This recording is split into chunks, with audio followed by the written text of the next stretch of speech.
Les UGC, c'est primordial si vous voulez avoir une diversité créative qui soit un minimum cohérente. Un UGC versus un autre peuvent être très différents et c'est extrêmement important de savoir déjà pourquoi vous allez faire de l'UGC pour répondre à quel objectif. La première étape, ça va être de cadrer le besoin. Donc savoir quel type de vidéo UGC on va produire. On passe par un questionnaire. À qui on veut s'adresser? Quel produit il faut cadrer le discours. Quelque chose que je fais beaucoup aussi, c'est aller diguer un peu du côté des avis clients et des commentaires qu'on peut avoir sous les pubs. C'est une mine d'or d'informations. Un point important, c'est d'aller checker ce qui se fait en organique sur TikTok, sur des marques similaires, mais pas que, sur des problématiques aussi. Regardez en organique ce que disent les personnes, quels sont les freins et les points auxquels vous pouvez aller répondre en vidéo. Pour une même vidéo, vous pouvez avoir 3 vidéos avec une accroche alternative. On essaye aussi d'avoir de la diversité. Des hooks tout simples avec une réponse à un commentaire TikTok, des POV. Dans les trends actuels sur TikTok, le champ des possibles, il est très vaste. Bienvenue sur Club Croissance, le podcast qui a pour but de vous donner de l'inspiration et des idées pour accélérer la croissance de votre e-commerce. Je suis Thomas, fondateur de XPLR, une agence ads et créa à destination des marques e-commerce et des D2C. Nous accompagnons actuellement une trentaine de clients et nous sommes divisés en 2 pôles, avec d'un côté la performance qui s'occupe des campagnes sur Meta, sur Google et sur les autres leviers de social ads, et de l'autre côté la créa qui produit des super contenus qu'on met au bout de nos campagnes. Dans Club Croissance, je m'entretiens avec des experts pour parler de notre passion commune, la croissance et l'e-commerce. Notre objectif sera toujours le même, vous partager des conseils, des bonnes pratiques, des retours d'expérience que vous pourrez appliquer directement à votre marque. Vous pouvez nous voir sur YouTube ou nous écouter sur Spotify et Apple Podcast. Et si ce n'est pas encore fait, je compte sur vous pour vous abonner et en parler autour de vous. C'est le meilleur moyen de nous encourager et nous aider à inviter des experts toujours plus quali. Alors je compte sur vous et je vous souhaite une bonne écoute. Bonjour à tous et bienvenue dans un nouvel épisode de Club Croissance. Aujourd'hui, je suis accompagné d'Emeline, la responsable du studio créa de l'agence XPLR. Emeline, ça fait depuis 2021 que tu es à l'agence. Et depuis 2021, ton quotidien, c'est de faire des créas pour nos clients, pour qu'ils puissent avoir des top ads à mettre au bout de leur campagne de publicité sur Meta, aussi sur TikTok, aussi sur YouTube, etc. Donc un épisode un peu particulier aujourd'hui parce que c'est un épisode de podcast avec une personne en interne. Et aujourd'hui, on va vous parler d'un sujet qui est notre quotidien à l'agence, les UGC. Le but de ce podcast, c'est pas nécessairement de vous expliquer à quoi ça sert de faire de l'UGC, qu'est-ce que ça veut dire. C'est pas une introduction au concept d'UGC, mais c'est plutôt vous expliquer comment réussir un projet UGC. Nous, on en voit passer tous les jours, on fait de la veille quotidiennement, on fait attention aussi aux publicités qu'on voit dans nos fils d'actualité. Et c'est vrai que parmi les UGC, on voit un peu à boire et à manger, si on peut le dire comme ça. On va parfois penser qu'un UGC, c'est simplement envoyer un produit à un créateur de contenu, et puis lui, de l'autre côté, en échange, il nous renvoie une vidéo. On va dire que c'est le meilleur moyen pour laisser la chance à vous apporter de la performance. Soit vous allez avoir un super contenu parce que vous avez eu la chance de travailler avec un super créateur, mais aussi potentiellement vous allez avoir un contenu qui va être de moyenne qualité, qui va peut-être pas nécessairement respecter les codes de la performance en social ads. Et donc ce sera un projet sur lequel vous aurez passé du temps, perdu de l'argent parce qu'il faut aussi rémunérer le créateur. Et donc ce sera pas nécessairement un projet rentable pour vous. Donc nous, on va vous expliquer comment on fait des projets UGC à l'agence. Enfin, c'est surtout Emeline qui va vous expliquer parce que tu as un process bien réglé. Tu es quelqu'un de très organisé. Et on va expliquer pourquoi c'est important quand on fait un projet UGC, déjà de définir pourquoi on veut faire ce projet-là, pourquoi on veut faire de l'UGC. Parce qu'il ne faut pas que ce soit simplement pour faire comme tout le monde. Faut qu'il y ait une raison derrière, offrir... mettre en avant une promo, etc., éduquer sur un produit, rassurer les clients qui sont en train de comparer votre offre avec celle d'un concurrent, par exemple. C'est être aussi important de définir qui est-ce qu'on veut cibler avec cette UGC. Ça va faciliter largement le casting qu'on fera derrière.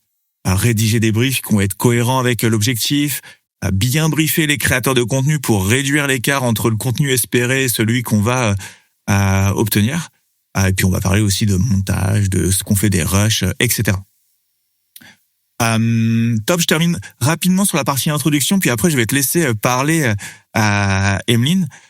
Mais déjà, on va commencer aussi par expliquer et réexpliquer très brièvement ce qu'est un UGC? Un UGC, par définition, c'est un User Generated Content. Oui. User, c'est-à-dire que c'est censé être vos clients qui font la vidéo. Et si ça peut l'être, c'est tant mieux.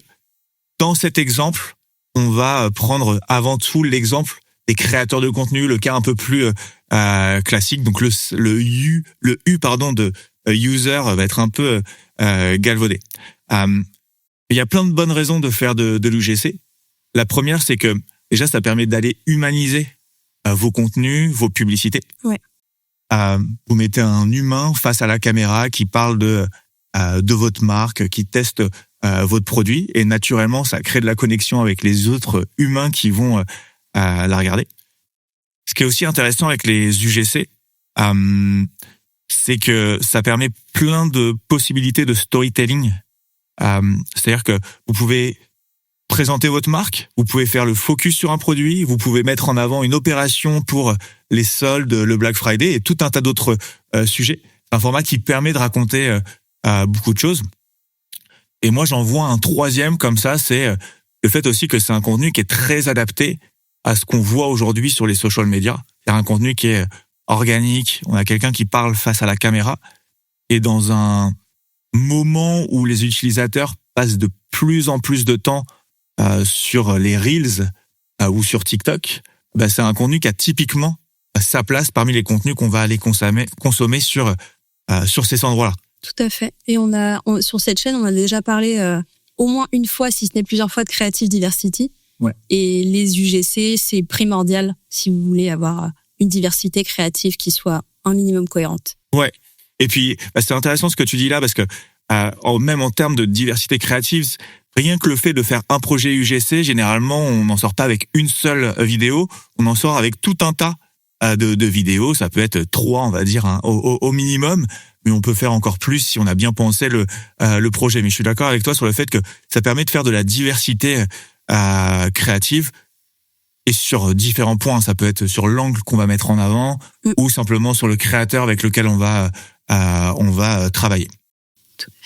Mais oui, effectivement, c'est important quand on parle de creative diversity aussi de souligner que faire un projet UGC et qu'un UGC versus un autre peuvent être très différents. C'est pas la même chose à chaque fois, et c'est extrêmement important de savoir déjà pourquoi vous allez faire de l'UGC pour répondre à quel objectif. Oui.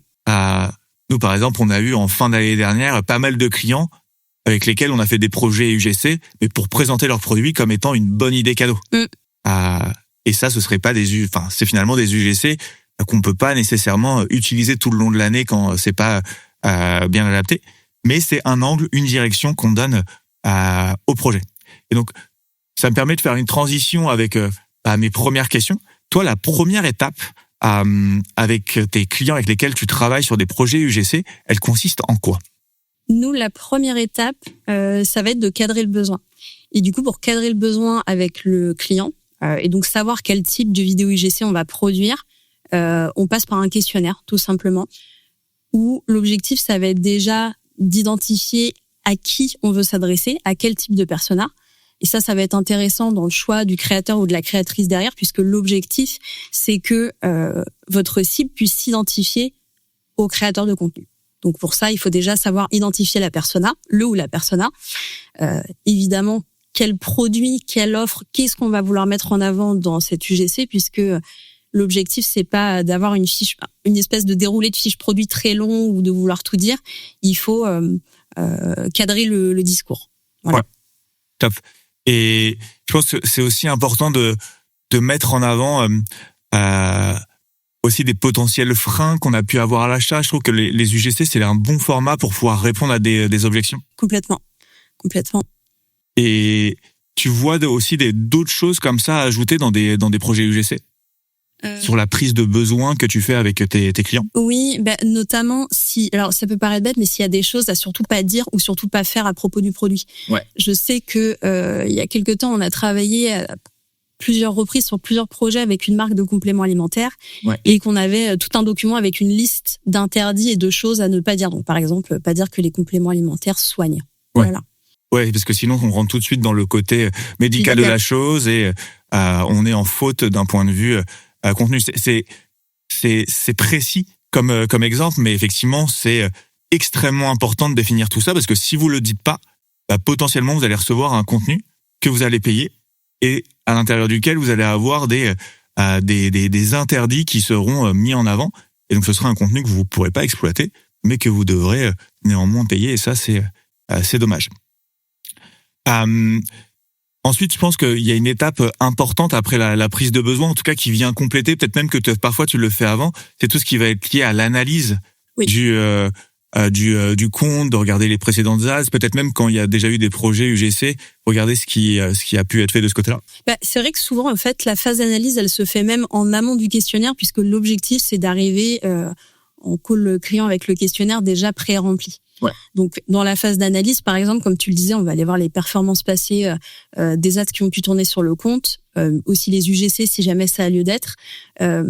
Moi, quelque chose que je fais beaucoup aussi, c'est aller diguer un peu du côté des avis clients et des commentaires qu'on peut avoir sous les pubs, parce que je pense qu'on le dira jamais assez. C'est une mine d'or d'informations. Et il y a des outils qui vous permettent de le faire très facilement. Il n'y a pas besoin d'aller forcément le faire à la main. Nous, par exemple, à l'agence, on utilise un agent IA qui s'appelle Manus, dans lequel, du coup, il suffit juste de le prompter et de lui dire d'aller rechercher dans les avis clients les pain points, les objections à l'achat, les points positifs qui reviennent de façon récurrente. Et ce qui peut être intéressant aussi, c'est d'aller chercher des verbatims de clients à réutiliser dans les scripts. Ouais. Et donc là, tu fais comment ça se passe? Tu ouvres tout un tas d'onglets, différentes publicités, des commentaires, etc. Tu en sélectionnes un large volume et ensuite tu demandes à Manus de digérer tout ça pour avoir une analyse un petit peu plus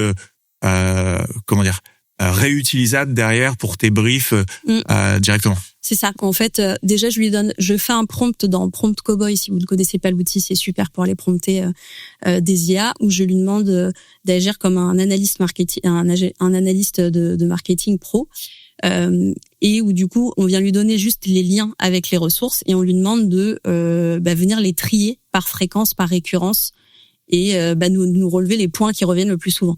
Et ça nous permet d'avoir un UGC derrière qui va taper dans le mille en termes de problématiques et parler le mieux possible à la cible. Ouais. Et j'ai beaucoup aimé ce que tu as dit sur les commentaires, sur les publicités, parce que c'est ce genre de conseils qu'on veut vous donner aujourd'hui dans ce podcast. C'est peut-être des petits détails auxquels vous pensez pas, mais effectivement, quand vous diffusez des publicités, il y a souvent des personnes qui commentent. Vous allez avoir parfois des personnes qui vont commenter et dire que votre produit est super, mais d'autres aussi qui vont potentiellement poser une question sur la qualité du produit, sur la livraison, etc. Enfin, tout un tas de questions possibles. Et en fait, ces questions-là, c'est une mine d'or. Parce que s'il y a une personne qui a pris le temps de la mettre dans un commentaire, c'est-à-dire qu'on en a beaucoup d'autres qui se sont posé la question et apporter la réponse avec un UGC, ça peut être une excellente manière de faire de ce frein à l'achat finalement quelque chose qui est plus finalement un frein si important que ça, parce que simplement on l'a traité, on a apporté une réponse. Est-ce que au-delà des commentaires sur les publicités, des avis clients, tu vas chercher de la data, des infos à d'autres endroits? Oui, déjà il y a une phase de veille qui est hyper importante, donc on va aller faire une veille sur la Meta Ads Library comme on le ferait dans le cadre de briefs créa plus studio. Et un point que je trouve aussi assez important, c'est d'aller checker ce qui se fait en organique sur TikTok. Donc sur des marques similaires, mais pas que, sur des problématiques aussi. Par exemple, si vous avez un produit cosmétique qui va parler, je sais pas, de rides, allez regarder en organique ce que disent les personnes, quelles sont leurs inquiétudes, quels sont les freins et les points auxquels vous pouvez aller répondre en vidéo. Ouais, ça c'est extrêmement malin.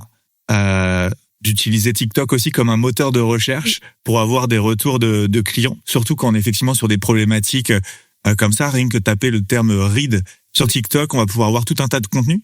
Peut-être qu'on va en regarder certains qui vont être pas intéressants, mais en tout cas, ça va vous plonger dans l'univers dans lequel vous devez être pour pouvoir écrire derrière un bon script et un bon brief.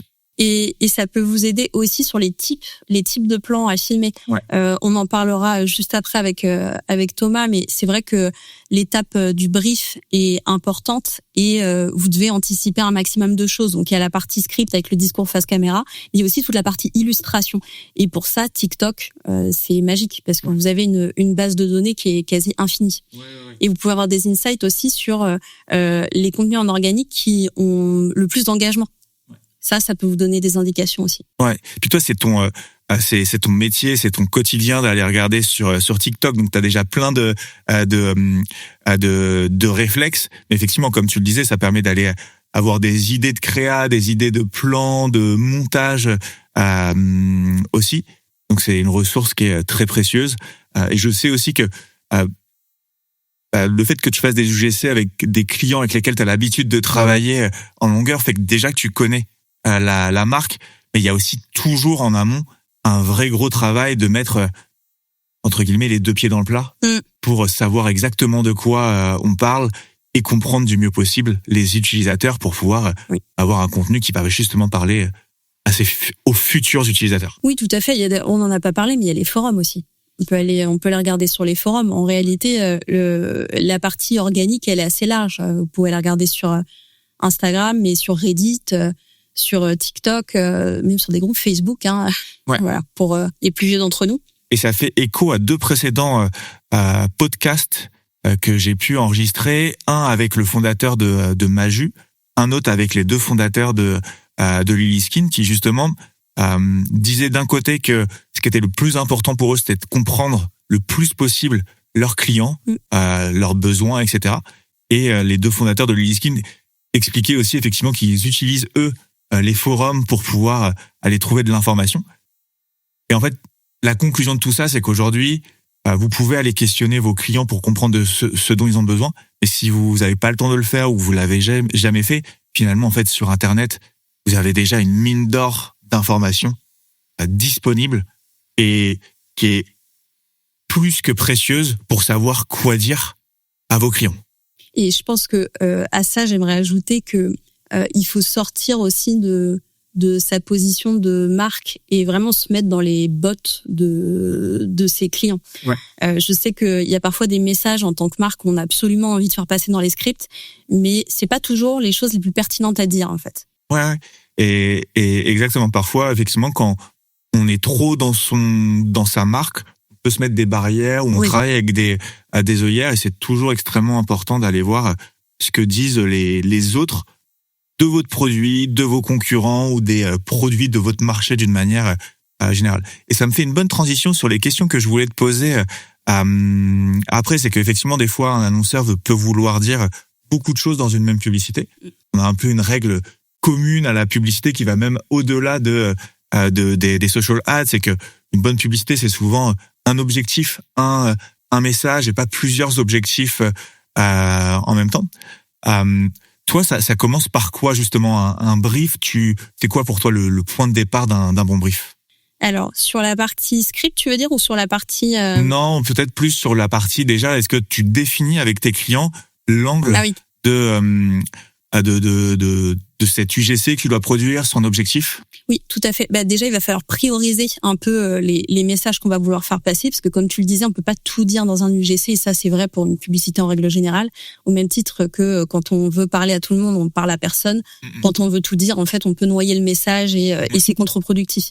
Donc, moi, déjà, en termes de durée, j'essaye de faire en sorte que mes vidéos, in fine, ne dépassent pas un certain timing. Alors, évidemment, en fonction du produit ou de votre marque, il y aura plus ou moins de scripts qui risquent d'être un peu longs. Mais ce que je veux dire par là, c'est que si vous pouvez faire passer un message de manière la plus courte possible, évitons de traîner en longueur, quoi. Exactement, oui, effectivement. Si votre script dure 1 minute, mais que vous arrivez à avoir une version où vous dites exactement la même chose sans omettre une information importante en 45 secondes ou 30 secondes, effectivement, ce sera toujours mieux d'être plus direct et d'éviter les monologues inutiles. Et ça veut pas dire qu'il faut pas faire de storytelling ou que on doit un peu brûler les étapes et ne pas soigner le storytelling. On peut le faire, mais c'est un c'est un exercice qu'il faut apprendre à faire, de réussir à raccourcir un peu le discours et de faire en sorte de dire un maximum de choses dans un temps imparti le plus court possible. Ouais. J'aime bien avoir un peu cette manière de voir, en tout cas d'expliquer les choses où chaque mot qui va être prononcé va avoir de l'importance. Voilà, c'est pas la course à la vitesse à la vidéo la plus courte, c'est vraiment comme tu dis, il faut que chaque mot ait son importance. Ouais, effectivement, c'est pas la course à la vidéo la plus courte et finalement un bon UGC peut faire 2 minutes. Mais il faut pas que ce soit 2 minutes qui où on a 1 minute 30 de flottement où on raconte pas nécessairement quelque chose. Et je pense que ça part un peu effectivement avec l'angle qu'on veut donner à ce script, à ce brief. Est-ce que c'est déjà un contenu que je veux produire pour pouvoir aller éduquer mon audience? Et peut-être qu'effectivement, si je fais un UGC éducation, ça va être le moment de prendre le temps en fonction du produit, de bien l'expliquer, etc. Et à ce moment-là, il n'y a pas de temps absolument à respecter, mais juste le bon temps pour pouvoir expliquer le produit. Si c'est une offre, peut-être qu'on a moins besoin d'avoir un contenu qui va être extrêmement long et qu'assez rapidement on va pouvoir rentrer droit au but, expliquer l'offre, expliquer pourquoi elle est intéressante et pourquoi il faut en profiter maintenant.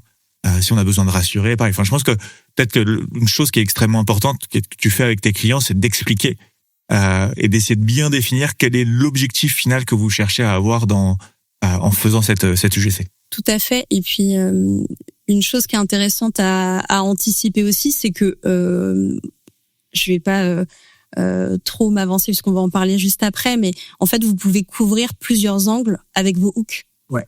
Voilà. Je sais que là récemment j'ai eu le cas sur un projet UGC sur lequel j'ai travaillé avec un client c'est une marque qui fait de l'alimentation pour animaux de compagnie et par exemple on sait que les propriétaires de chiens, il y a un certain nombre de problématiques en tant que propriétaire de chiens qui peuvent nous toucher. Ouais.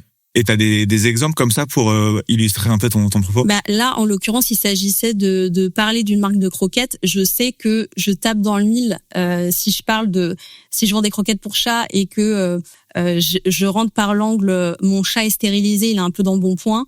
Voilà, je peux dire des choses comme ça, ou alors il a des sensibilités digestives, ou voilà. Vous pouvez couvrir plusieurs angles et tout en ayant la suite d'une vidéo qui soit un peu plus générique. Ouais. Il suffit d'être malin avec les hooks, quoi. Ouais, effectivement, les hooks, l'angle, la frontière est subtile entre les deux, mais c'est effectivement ce qui va intéresser la personne et du coup orienter la diffusion de vos publicités. Mais effectivement, quand tu pars sur cet angle du chat qui est un petit peu d'embonpoint, naturellement, tu es aussi en train de produire un contenu qui va cibler les bonnes personnes, puisque les personnes qui vont se reconnaître dans ce contenu vont naturellement qualifier le trafic qu'on va avoir derrière. Puis on en a déjà parlé, mais ça va générer des interactions avec vos publicités qui vont permettre de donner des signaux à Meta qui vont lui permettre d'aller toucher des personnes qui ont une navigation et un profil similaire. Donc ça va avoir plein d'effets positifs partout, et c'est aussi pour ça que c'est intéressant de faire de l'UGC. Et puis je pense que ça peut être intéressant aussi pour bien illustrer cette notion d'angle et de hook, c'est de parler du cas d'un de nos clients qui est une marque avec qui on fait régulièrement des projets UGC et qui propose des abonnements à des box de vin. Et là en fait on a différents angles. Moi le premier qui me vient en tête c'est l'angle des passionnés de vin. Oui. Pour eux, ce qui est intéressant quand on met en avant cet angle-là, c'est le fait de pouvoir découvrir tous les mois des vins auxquels ils auraient peut-être pas nécessairement pensé ou trouvé eux-mêmes. Tu vois d'autres angles comme ça que vous travaillez avec eux? Notamment sur la fin d'année, on a travaillé les idées cadeaux puisque le principe de leur produit, c'est que c'est un abonnement qu'on peut s'offrir à soi-même et qu'on peut offrir à quelqu'un aussi. Ouais. Donc ça, c'est quelque chose qu'on peut réutiliser pour Noël, pour la fête des pères, pour les anniversaires. Voilà. Ouais. Tout ça peut être des idées de hook aussi. Puis étant un abonnement, c'est aussi une super idée cadeau de dernière minute. Donc effectivement, l'angle cadeau avec eux, c'est top. Et puis quand on y pense comme ça, on peut tout de suite trouver tout un tas d'autres angles. On a parlé des passionnés, de ceux qui ont besoin d'une idée cadeau. On peut avoir aussi ceux qui seront des futurs passionnés. Et là, on s'adresse d'une manière différente à eux, puisque on va leur permettre de potentiellement utiliser la box pour pouvoir être éduqués, se construire une culture sur le sujet, impressionner leurs amis. Et finalement, en fait, tout ça, en fonction de comment on va le mettre en avant dans la publicité au départ, ça va impacter la diffusion de l'UGC et qui va se sentir concerné en le regardant. Et puis, toi, pour les hooks, comment tu fais pour les travailler? Est-ce que tu as une banque de hooks de ton côté en réserve que tu proposes à tes clients? C'est vrai qu'avec les années, on a une base de données qui s'est pas mal enrichie, où on a des centaines de hooks peut-être possibles qu'on peut faire pour une même vidéo. Et j'ai coutume d'en proposer plusieurs à mes clients. L'objectif étant qu'ils en choisissent 3, puisque nous, on essaye d'être cost efficient dans notre manière de penser les UGC. Et pour une même vidéo, vous pouvez avoir 3 vidéos au final avec une accroche alternative. Et au niveau des hooks, comme tu le disais, on essaie de couvrir différents angles, mais sur la forme, on essaye aussi d'avoir de la diversité. Ouais. Vous avez des hooks tout simples avec une réponse à un commentaire TikTok où vous pouvez venir écrire la question directement dans le commentaire et le créateur y répond. Ça peut être des POV, ça peut être la voix off robotique TikTok, ça peut être des choses qui sont plus dans les trends actuels sur TikTok. Et vraiment, le champ des possibles, il est très vaste. Ouais. Effectivement, on a, en te posant la question, je connaissais bien évidemment la réponse, mais je sais que vous avez en réserve tout un tas de hooks que vous proposez à vos clients.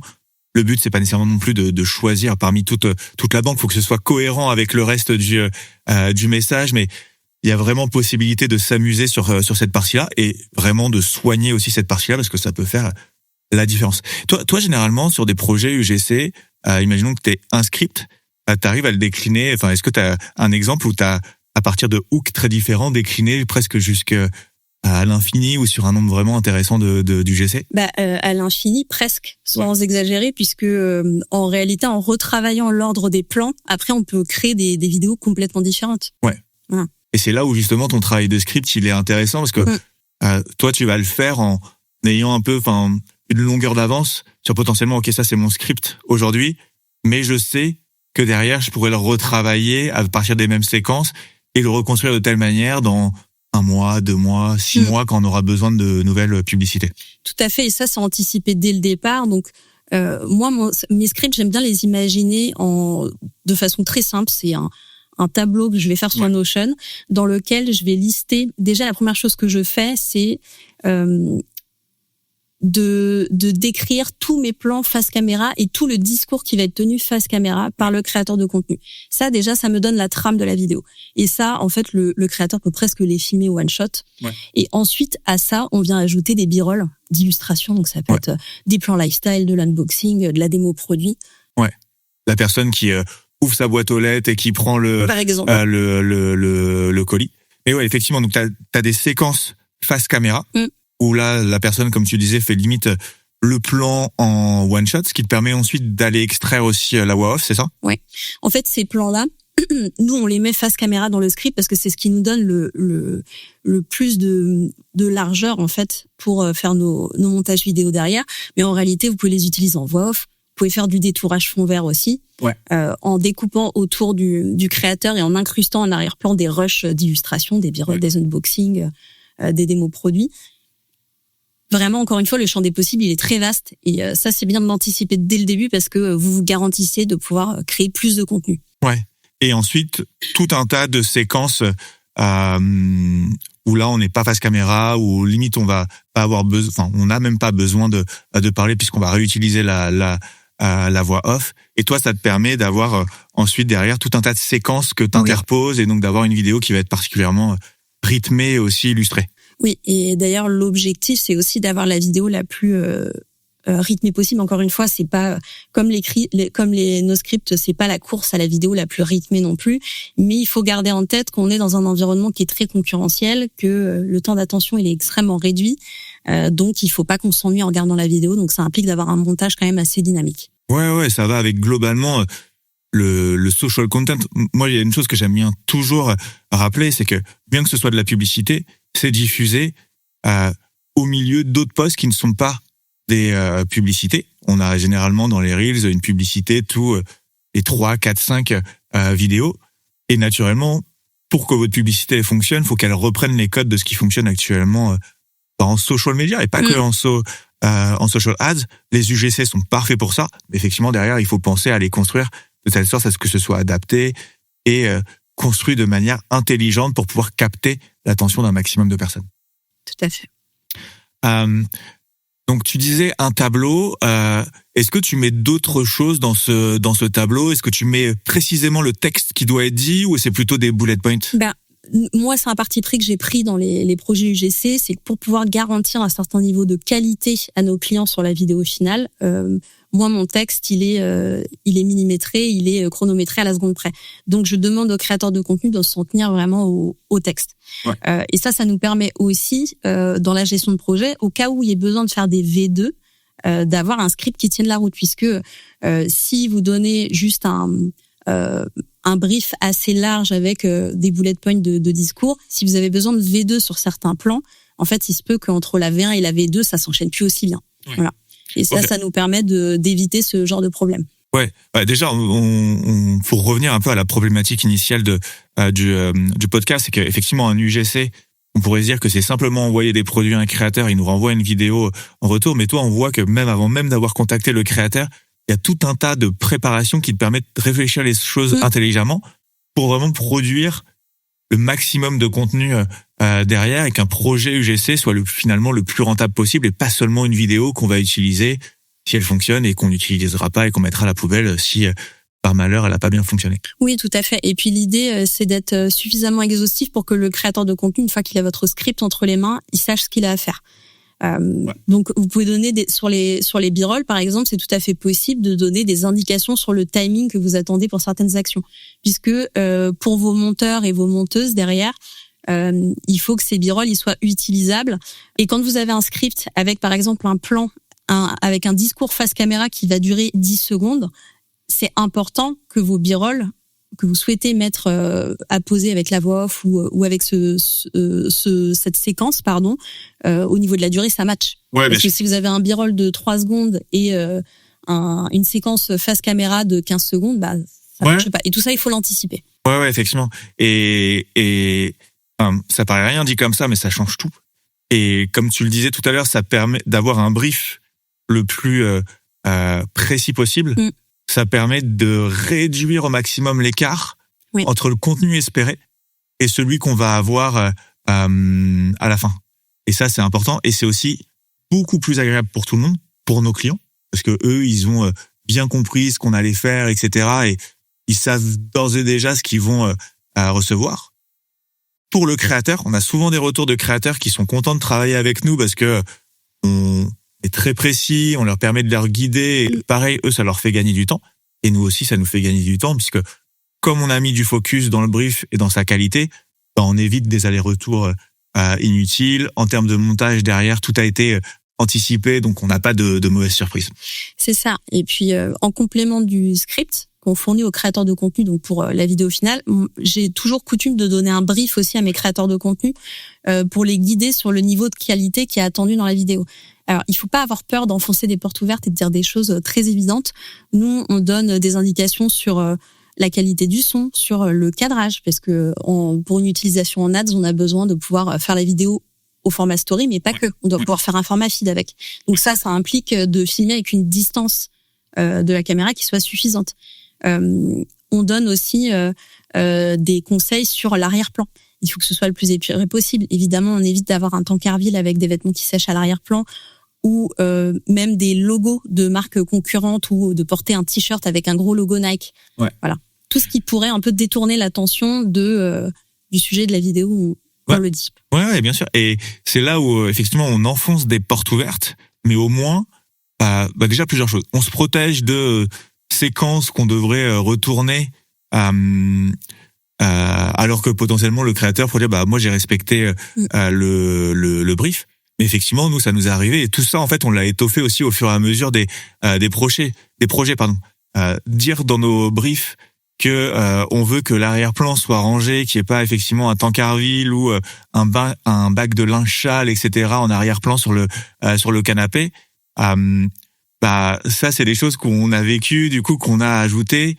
Et la liste comme ça, elle est très longue. Tout à fait. Et je vous assure que c'est pas si aléatoire que ça, puisque maintenant, dans nos briefs depuis 2 ans à peu près, je dis systématiquement à mes créateurs de contenu de ne pas aller chez le coiffeur avant la validation de la vidéo, parce que ça m'est déjà arrivé de travailler avec des créateurs de contenu, de ne pas donner ce conseil-là, et en fait que la personne aille chez le coiffeur et que entre la V1 et la V2, sur les V2 nécessaires, les cheveux avaient un peu raccourci. Donc après, au montage, on trouve des astuces, mais voilà, si on peut anticiper ces problèmes-là, c'est mieux. Effectivement, si la personne, dans les 48 heures où on va avoir besoin d'elle, elle va pas chez le coiffeur, effectivement, ça donne de la cohérence, à tout ça. Et est-ce que dans tes briefs, tu donnes aussi davantage d'informations, d'explications sur la marque? Oui, toujours, parce que même si on fournit le script, c'est important quand même que le créateur sache de quoi il va parler, tout simplement. Ouais. Donc, je fais toujours un petit topo sur la marque. Ouais. Et de toute façon, en complément de ce brief-là, on propose toujours un call aussi pour expliquer et donner davantage de contexte. Ouais, effectivement, il y a toujours un call où on rentre dans le détail et puis on s'en rend compte. On a des créateurs qui comprennent très vite effectivement la marque parce que c'est aussi leur métier, donc c'est pas la première fois qu'ils le font, mais au moins un topo sur la marque, les choses qu'on peut dire, les choses qu'on peut pas dire, et le rendu, la qualité de rendu attendue. Ouais, peut-être que sur tu parlais du cadrage tout à l'heure, ça effectivement c'est important d'avoir un plan large parce que c'est impossible c'est possible de zoomer, mais dans le sens inverse, c'est impossible de dézoomer un contenu. Donc ça, c'est important. Et est-ce que sur les micros, la lumière, etc., tu donnes aussi des petits conseils? Ouais, toujours. Alors, je n'exige pas un micro en particulier, mais on conseille quand même d'en utiliser un parce que c'est vrai que la qualité du son est quand même bien meilleure. Sur les téléphones ou la caméra, pareil, on n'impose pas de modèle en particulier, mais évidemment, nous, on va favoriser les contenus les plus quali, donc on évite de filmer avec un téléphone qui date. Ouais, effectivement. Et ça, c'est des détails, mais en fait, un bon projet UGC, c'est une accumulation de petits détails qui sont bien travaillés. Mais une bonne caméra, une bonne lumière, un bon micro, c'est aussi ce qui va avoir un impact sur l'image de marque que vous allez renvoyer à travers votre UGC. Si on est sur une image pas très belle, dans un endroit un peu sombre, et que le son il est de mauvaise qualité, naturellement, ça va pas vous mettre en avant. Alors que si vous le faites bien, en tout cas, ce sera pas un défaut qui sera associé à votre marque, et ce sera vraiment un contenu de qualité. Et ça, je pense que c'est important de le dire parce que on voit parfois des UGC qui sont un peu mal filmés, les décors ils sont pas bons, le micro il est pas bon, le cadrage il est pas bon, le montage etc. il est un peu à l'arrache. Et moi je trouve que ça vient impacter l'image de la marque et la qualité de la matière brute elle est extrêmement importante. Oui, c'est primordial, d'autant plus que c'est des détails qui ont leur importance et ces choses-là en fait elles sont évitables, il suffit juste de l'anticiper, de donner les bons feedbacks.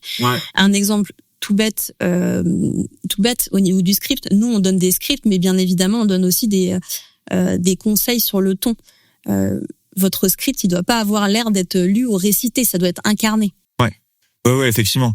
Et peut-être que potentiellement tu laisses aussi la possibilité à s'en détacher un peu tant qu'on part pas sur une toute autre histoire. Top, très bien. Tu fais le brief, ensuite, est-ce que tu fais ton casting et les briefs ou tu fais plutôt le brief et ensuite ça te permet d'aller faire le casting? Nous, on fait toujours d'abord le brief et les scripts et le casting ensuite. Parce que on veut pouvoir être capable de répondre aux questions des créateurs de contenu sur la durée de la vidéo, parce que tout ça a son importance dans la négociation déjà. Et la phase de casting, elle est hyper importante. Nous, à l'agence, on travaille avec des créateurs et des créatrices de contenu de façon très régulière. J'ai un répertoire de créatrices et de créateurs de contenu avec lesquels je travaille depuis 4-5 ans maintenant. Mais au besoin, on fait aussi des castings. Et vous avez des plateformes qui existent, qui sont très bien pour ce faire. Donc, bien évidemment, on travaille avec des professionnels que vous pouvez retrouver sur Yuji, sur Malte aussi. Il existe d'autres plateformes, mais nous, en tout cas, on passe par ça. Ouais, effectivement. Et puis, c'est vrai qu'on a parfois tendance, quand on a un créateur qui matche bien avec la cible, parce que je pense que, pareil, aussi une raison pour laquelle tu fais d'abord ton script, tes briefs, etc., c'est que ça te permet de savoir qu'est-ce que tu vas dire et qui doit le dire. Bien sûr. Quelle cible on veut aller chercher, parce que tout ça doit être cohérent avec la marque. Si je veux parler par exemple d'un produit, puis n'importe quoi, mais anti-rides. Oui, tu vas éviter de montrer une créatrice de 20 ans avec une peau de bébé. Exactement. Et des exemples comme ça, on pourrait vous en donner beaucoup. Donc déjà, ça permet d'avoir des critères de sélection pour le casting. C'est vrai que nous, on a un petit répertoire avec lesquels on a l'habitude de travailler. Et c'est pas c'est pas un raccourci pour nous, mais c'est parce qu'on sait que ces créateurs-là, ils ont une bonne caméra, ils ont un bon micro, oui. Ils respectent les briefs qu'on envoie. Quand on a des retours, ils les font correctement. En fait, ils travaillent bien. Et du coup, ça permet d'avoir un contenu à la fin qui marche bien aussi. C'est un métier. Hein. Les créateurs et les créatrices de contenu, on a beaucoup. Le marché, il est saturé. Mais des bons et des bonnes créatrices, sont pas si nombreux. Ouais. Non, effectivement, ils sont pas si nombreux. D'ailleurs, si vous êtes un bon créateur de contenu et que vous avez envie de nous contacter, n'hésitez pas à envoyer votre portefeuille à l'agence. Ça peut nous être utile. Mais ouais, effectivement, il existe des centaines de créateurs, pour pas dire des milliers. Mais c'est important de travailler avec des gens qui sont professionnels et qui font bien leur travail. Puis toi aussi, tu t'occupes avec tes clients. Alors ça peut être le but du podcast de détailler exactement toutes les questions de contrat, mais aussi de rédaction des contrats, de droit à l'image, etc., pour qu'on puisse exploiter le contenu correctement. Bien sûr. Sans rentrer trop dans le détail, ce qui va être important de borner, c'est la durée des droits à l'image, déjà. Ouais. Et puis, les plateformes. Est-ce que c'est une utilisation en organique, en paid? Tout ça, ça doit être indiqué très clairement et transparent avec le créateur de contenu. Ouais, effectivement. Le contrat, extrêmement important. Nous, on s'en occupe. Mais c'est aussi important pour le créateur, pour nous, que pour vous. Donc, quand vous faites des contenus UGC, faites-le avec des contrats si vous le pouvez. Top, très bien. Et donc, il y a une chose aussi qui est importante là, c'est une fois qu'on a fait le casting, il y a le brief. Tu disais tout à l'heure qu'effectivement, une fois que tu as sélectionné tes créateurs, tu passes du temps pour leur expliquer le projet, la marque, leur présenter les scripts, ce qu'ils peuvent dire, ne pas dire, comment ils doivent le faire. Et ensuite, est-ce que il y a, j'imagine aussi toute une partie de gestion de projet sur le fait, est-ce que tu as bien reçu le colis, est-ce que tu as bien reçu, est-ce que tu penses vraiment respecter la deadline, etc., le contrôle qualité? Ouais, tout à fait. Ça, dans la gestion de projet, c'est très important de bien anticiper le rétro-planning aussi. Ouais. Moi, je sais que je prévois des marges de sécurité justement dans le cas où on a des colis à envoyer parce que ça arrive qu'il y ait des petits couacs au niveau des colis et donc ça demande un petit peu de logistique. Ouais. Mais oui, cette part sur la gestion de projet, elle est très importante parce que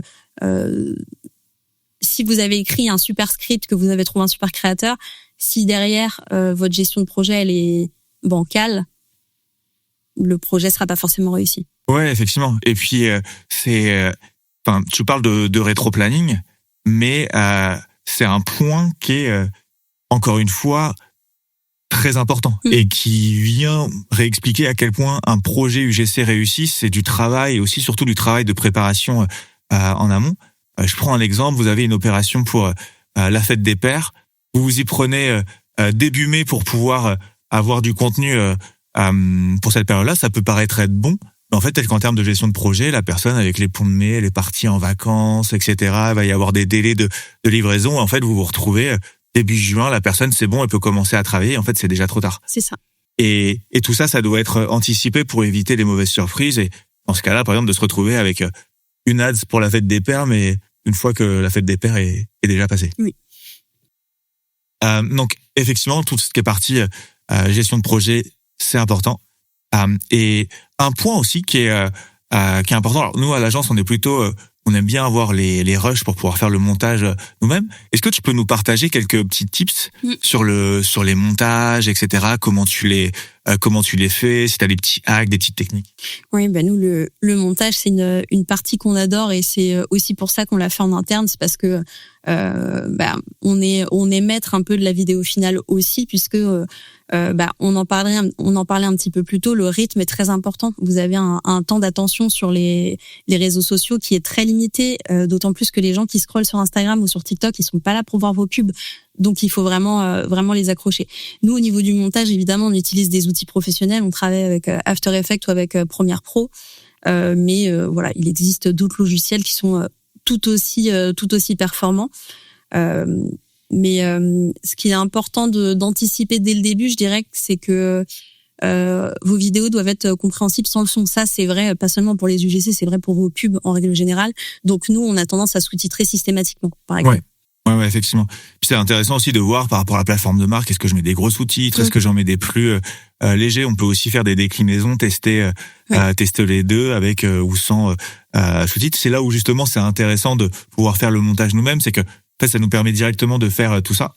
Une chose aussi, c'est que vous pouvez travailler avec un super créateur de contenu qui correspond exactement à votre cible, qui est très à l'aise face à la caméra, qui va être parfait sur tous les côtés, qui va avoir une super prestance, de bonnes compétences d'acting, mais pour autant c'est peut-être pas un professionnel du montage non plus, c'est une toute autre compétence. Oui, c'est une toute autre compétence, et d'autant plus qu'on le sait, en social ads, on a quand même des safe zones et des dead zones auxquelles il faut faire attention. Moi, mon équipe, elle est briefée là-dessus, c'est son travail, elle le fait tous les jours, donc elle sait que on a une zone qui est limitée dans l'écran, dans laquelle il faut que les choses les plus importantes se passent. Ouais, et puis après, je sais aussi que vous utilisez de plus en plus des outils, notamment d'IA, pour potentiellement retravailler les voix off si elles manquent un peu de qualité, upgrader la qualité des vidéos, pour pouvoir les améliorer si ça manque un peu en qualité. Oui, tout à fait. Et puis ça peut permettre de venir nourrir le montage aussi. Ça ne se prête pas forcément à tous les produits, à toutes les offres, mais voilà, parfois on peut se permettre des choses un peu plus farfelues avec l'IA. Ouais. Et c'est encore une fois important, et ça permet en fait à partir d'un projet UGC, comme tu le disais tout à l'heure, de pouvoir sortir une multitude, si ce n'est une infinité de vidéos à partir d'une seule et unique matière brute. Et ça c'est important parce que ça vous permet de tester beaucoup plus de choses dans vos campagnes. Plus vous avez de budget, et vous le savez, plus vous avez besoin de mettre de publicité et de les tester. Et donc là, c'est une manière maligne de pouvoir le faire sans multiplier les coûts inutilement. Très bien. Tu vois des choses à ajouter sur le fait pour réussir un projet UGC, des choses dont on n'aurait pas parlé jusqu'ici? Je dirais d'être flexible, déjà, avec le créateur de contenu. Et voilà, d'anticiper tout ce que vous pouvez anticiper, anticipez-le. Après, évidemment, le but, c'est pas que ce soit très compliqué à gérer. Ça peut être très simple. Il faut juste se poser les bonnes questions au bon moment. Ouais. Je pense que en enregistrant l'épisode, c'était peut-être déjà évident, mais ça l'est encore plus après l'avoir enregistré avec toi. Moi, ce que j'en garde, c'est que finalement, un bon projet UGC, ça se passe avant même qu'on ait échangé avec les créateurs. C'est presque 70% du travail, c'est de l'analyse. On explique pourquoi on veut faire on est très clair sur le fait de comprendre pourquoi on veut faire de l'UGC. Est-ce que c'est pour éduquer, pour offrir? Qui est-ce qui doit se sentir concerné par cette UGC? Est-ce que c'est un peu monsieur tout le monde ou est-ce que c'est un persona très précis? Qu'est-ce qu'on veut dire? Le script, comment on veut faire les plans séquences, quelle durée, etc. Toute une question d'organisation. Et après, on contacte les créateurs, on fait le montage, mais c'est limite la partie qui est la partie non immergée de l'iceberg, qui fait évidemment la qualité de l'UGC, mais il faut surtout pas sous-estimer ce qui se passe en amont. Top, très bien. Donc, c'était le but de cet échange, de vous expliquer de manière assez détaillée la différence entre un UGC de niveau 1, où on envoie un produit au créateur et de l'autre côté, on a une vidéo, et un projet UGC, où là, pour le coup, on va prendre vraiment tous les éléments qui vont faire que on va mettre toutes les chances de notre côté pour que le rendu soit le plus réussi et qualitatif possible et qu'il vous apporte le plus de performance possible, parce qu'on n'oublie pas que tout ça, c'est aussi de l'argent et du budget, donc on doit au moins être dans une position où on a mis toutes les chances de son côté. On espère que, en tout cas, cet échange vous permettra de faire de meilleurs UGC si vous en faites déjà. Et puis, si vous avez besoin d'aide pour pour les faire, n'hésitez évidemment pas à nous contacter. On se fera un plaisir de pouvoir au moins discuter avec vous, vous expliquer ce que vous pourriez faire de mieux. Et puis, si vous avez envie qu'on gère pour vous un projet UGC, on est tout à fait disponible pour pouvoir échanger avec vous et le faire. Écoute, merci beaucoup, Emeline, d'avoir pris de ton temps pour échanger avec moi aujourd'hui. C'est une première intervention dans Club Croissance, dans le podcast de l'agence. Je pense que ce sera pas la dernière. crois que c'est ta première aussi intervention dans un podcast d'une manière générale. Donc c'est jamais évident à faire une première fois. Tu t'en es très bien sorti et merci beaucoup pour ton temps et tous tes précieux conseils. Merci Thomas. Merci d'avoir écouté cet épisode de Club Croissance. Si cet épisode vous a plu et pour ne pas rater les prochains, pensez à vous abonner à la chaîne YouTube ou au podcast sur Spotify et Apple Podcast. C'est le meilleur moyen de nous donner de la force et de nous aider à trouver des experts toujours plus quali pour intervenir. Pour des conseils quotidiens sur l'e-commerce, l'Ads et la créa, vous pouvez également me suivre sur LinkedIn. Et si vous voulez qu'on parle directement de votre marque et de vos enjeux, n'hésitez pas à vous rendre sur notre site internet et à prendre directement rendez-vous. Tous les liens sont dans la description. Merci pour votre soutien et à très bientôt pour un nouvel épisode de Club Croissance.